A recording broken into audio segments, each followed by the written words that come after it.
Luckily, I brought giant posters. Yes! I'm not ready. I'm not ready. Oh, I know. Somebody better hold. Can anyone see that?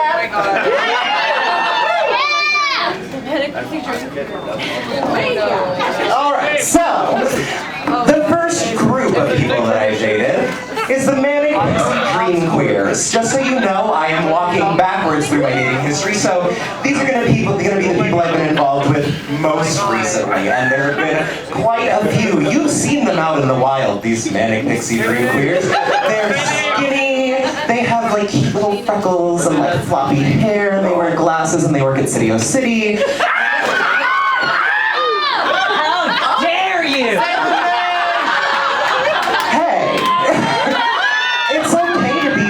You don't have to be mad. You've seen them everywhere. You've seen their swoopy hair, their spectacles, their slim little frames. See, I'm not a visual artist.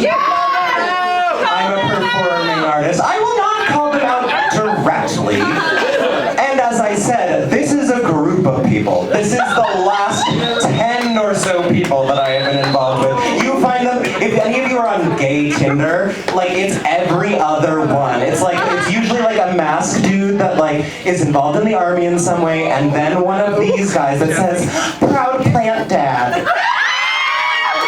Like, what does that mean? That says nothing about you. Except that you can kind of keep a plant alive, which isn't hard when you bought it from Home Depot. Anyway. They usually have like Converse on, and the laces aren't tied, but that's okay. They're just like messy.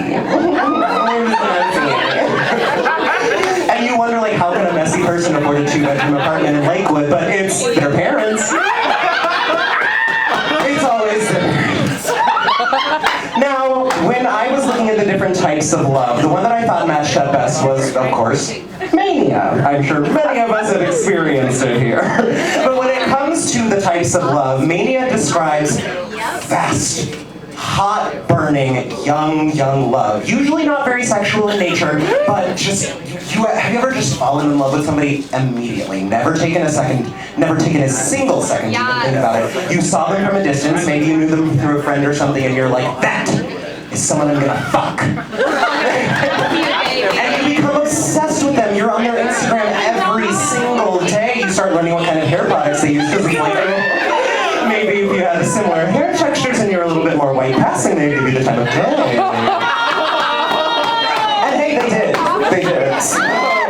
It worked. But mania is just what it sounds like. It is a complete frenzy, and it is not something that I have reaped a huge amount of benefit from. So we're going to move on to the next one. You ready? Yeah. Next is the drag queen. So, I made the mistake that everybody tells you not to make when you start drag.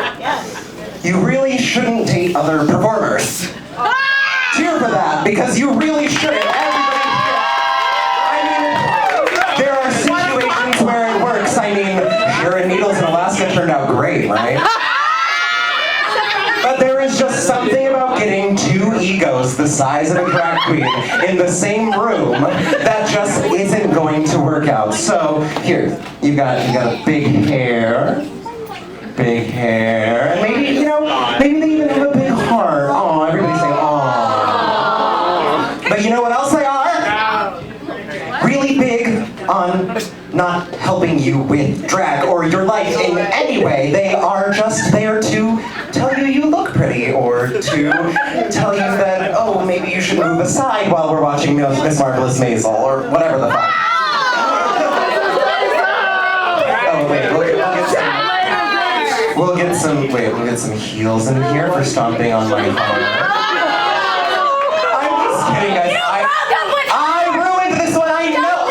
I was getting to it. You know, I have very supportive friends. And those supportive friends knew exactly what was going on in all of these situations months before I did. But this relationship in particular reminded me of pragma. I established this relationship somewhat out of necessity. So much of it is subconscious. It's very hard to kind of track back these emotional paths, but I was new to this community. I was just meeting people that I thought were really inspiring and really cool, and to be honest, might get me some places. And so when I met somebody that showed serious interest in me, and that was in the industry that I cared so deeply about and was trying to learn everything that I possibly could, hey, that's an opportunity. And when they moved to New York to pursue their dreams, that opportunity is not there anymore. And things just kind of dwindle down and fall apart. Pragma describes love that is based out of a need in community, a need in general, something that you feel will fill the space in your life that isn't currently filled. So once again, it's something that's very operative, very mechanical, and not very lasting. Who's ready for the next one? And then, all my actor friends, all my true theater kids will let us know the director. Oh no. He owned a theater company. They were doing hair. Speaking of hair, his was messy, swoopy, upwards, but still sweet in some way. Crunchy from hairspray and being on sets all day long. He told me that if I auditioned for it, I'd be sure to get in and we would spend a beautiful, beautiful 3 months together. Well, just 3 months is what it turned out to be anyway. Neither of us got into the show, and his friends who owned the theater company with him completely undermined him, causing his mental, state to completely deteriorate, causing our relationship to deteriorate. All of a sudden he moved to the Bay Area and he's taking care of children. It's a very long story, but the director describes Eros. Eros is what one would initially think is true love. It's romantic, passionate, sexual love. It's a very simple version of that love. It's it's something that comes right after the honeymoon period. You know, you've gone through mania, you've gone through all of these different stages of getting to know each other, and now you can say you're in love. Maybe this is the part of the relationship where you're deciding when to say, I love you.